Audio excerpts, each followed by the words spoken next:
దేశంలో అన్ని యూనివర్సిటీ దళితులకు వ్యతిరేకంగా కుట్ర జరుగుతోందన్నారు ప్రొఫెసర్ హరగోపాల్. మాలల వల్లే మాదిగలకు అన్యాయం అనేది కరెక్ట్ కాదన్నారు. దళితులంతా కలిసి యూనిటీగా పోరాటం చేయాలన్నారు హరగోపాల్. ఎస్సీ కార్పొరేషన్ కు 1000 కోట్ల నిధులు కేటాయించాలన్నారు ప్రొఫెసర్ గాలి వినోద్ కుమార్. వర్గీకరణ తీర్పు అమలు చేయాలంటే జనాభా లెక్కలే ప్రామాణికమన్నారు ప్రొఫెసర్ కంచాయలయ్య. హైదరాబాద్ బేగంపేట టూరిజం ప్లాజాలో ఎస్సీ ఎస్టీ రిజర్వేషన్ల వర్గీకరణ సుప్రీంకోర్టు తీర్పుపై రౌండ్ టేబుల్ సమావేశం జరిగింది. ఈ మీటింగ్లో పలువురు వ్యక్తులు, మేధావులు, ప్రముఖులు అటెండ్ అయ్యారు.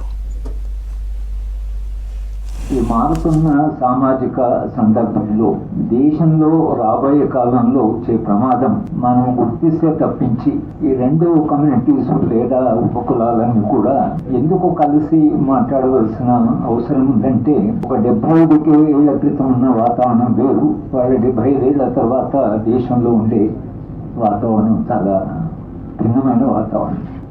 భారతీయ జనతా పార్టీ కానీ రాష్ట్రీయ స్వయం సేవక సంఘ్ కానీ వాళ్ళు ఒక ప్రత్యామ్నాయమైన కాన్స్టిట్యూషన్ని రాసి పెట్టారు. ఇది మనం గుర్తుపెట్టుకోవాలి. ఒక రాజ్యాంగాన్ని వాళ్ళు తయారు చేసి పెట్టారు.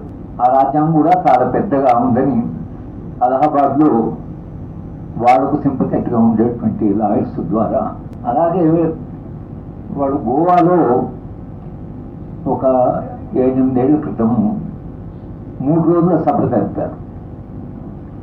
ఆ సభలో మొదటి రోజు ఈ దేశానికి ప్రజాస్వామ్యం పనికిరాదు అంటే వాళ్ళు మొత్తం రోజు చర్చ తర్వాత చివరిగా ఈ దేశానికి పాశ్చాత్య రాజ్యాంగం అంటే అలాంటి రాజ్యాంగాన్ని అది మన ప్రజాస్వామ్యం కాదు, అది మన కల్చర్లో కానీ మన చరిత్రలో లేదు, ఎక్కడి నుంచో మనం దాన్ని తెచ్చుకొని ఈ దేశంలో పెట్టుకున్నాం కాబట్టి ఈ ప్రజాస్వామ్యాన్ని తిరస్కరిస్తున్నాం.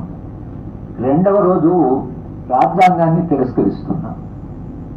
మూడవ రోజు ఈ దేశ సాంప్రదాయాలు, చరిత్ర, ఈ దేశం చట్టం, మనతో ప్రకారం మనమంటూ మనకు ఒక రాజ్యాంగాన్ని తయారు చేసుకోవాలి.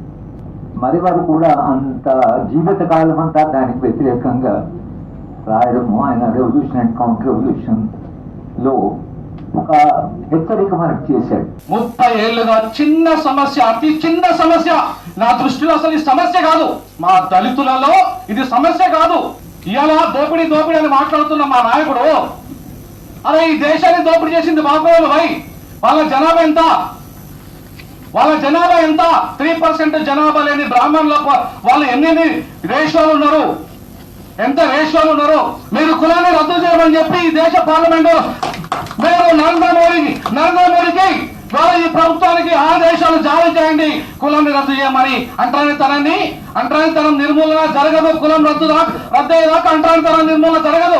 మీకు నిజంగానే చిత్తశుద్ధి ఉంటే, ప్రేమ ఉంటే మాట్లాడండి, రద్దు చేసి మాట్లాడండి. అప్పుడు మేము ఒప్పుకుంటాం, మేము హోంవర్క్ చేస్తాం. ఎందుకంటే మా దగ్గర అంటరానితనం అప్పుడు ఉండదు. అంటే ABCD చేసే అధికారము రాష్ట్రాలకు లేదు, అది కేంద్ర ప్రభుత్వానికి మాత్రమే ఉంది అని చెప్పేసి ఈ చిన్న కేసులో స్పష్టంగా జడ్జిమెంట్ చేయడం జరిగింది. ఇది 30 ఏళ్ల పోరాటం కాదు, అసలు 30 ఏళ్ల పోరాటం అనేది వృధా, అది పనికిరాని పోరాటం అంటున్నాను నేనైతే. 30 ఏళ్ళు చేస్తారంటే వాళ్ళు 3000 ఉద్యోగాల కోసం రాజ్యం చేయాల్సిన పనిని రాజ్యం మీద మాట్లాడకుండా నువ్వు మాలని ఎక్కుపెట్టడము, నీ తోటి అంటరాని వాళ్ళను అవమానపరచడం, ఇది ఎంతవరకు న్యాయబద్ధమో, ఎంతవరకు చట్టబద్ధమో, ఎట్లాంటి లీగల్ మ్యాటర్ మరి ఒక న్యాయ కోవిదులైన వాళ్ళు లేదా ప్రొఫెసర్లు అంతా కూడా చెప్పాలి, ఇది ఎట్లా ధర్మబద్ధమైన పోరాటమో, ఇది న్యాయబద్ధమైన పోరాటమో చెప్పాలి.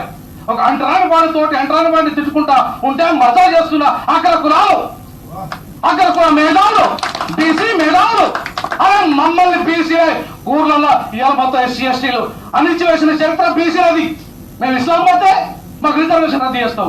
అలా రానియకుండా మేము తప్పు చేసింది మీరు కదా, మరి మేము ఎక్కడికి పోవాలి, మేము ఎంత బతకాలి? తప్పు చేసి శిక్ష మాకేస్తున్నాం. ఈ విషయంలో కూడా జరిగింది. అది 2009లో పోస్ట్ హిందూ ఇండియా బుక్ రాసినప్పుడు దాంట్లో సోషల్ స్మగ్లర్స్ అనే చాప్టరు ఉంటే, అది తెలుగులో సామాజిక స్మగ్లర్లు కోమట్లు అనే పుస్తకం బుక్లెట్ వచ్చినాక దాని మీద నా మీద SC ST atrocity case Vinod పెట్టారు. మొన్న హైకోర్టు దాన్ని క్వాట్ చేసింది. నువ్వు కాదు. తర్వాత నేను పనిచేసిన మిత్రుడు మందకృష్ణ మాదిగా ఆర్యవైశ్యులతో కలిసి నేను పెద్ద నేరం చేస్తున్నాను, అంబానీ అదానీ ఇట్లాంటి వాళ్ళందరినీ స్మగ్లర్లు అనడం అనేది అన్యాయం అని ప్రెస్ కాన్ఫరెన్స్ పెట్టాడు. సో మొన్న నేను చూసిన మాలలందరినీ సోషల్ స్మగ్లర్లు అన్నాడు. చాలా గొప్ప సోషల్ అనాలిసిస్ అది. ఇంత గొప్ప సోషల్ అనాలిసిస్ నేను ఎక్కడ చూడలే. సో అయినప్పుడు దీన్ని ఇంప్లిమెంట్ చేయాలంటే centre has to amend the presidential order.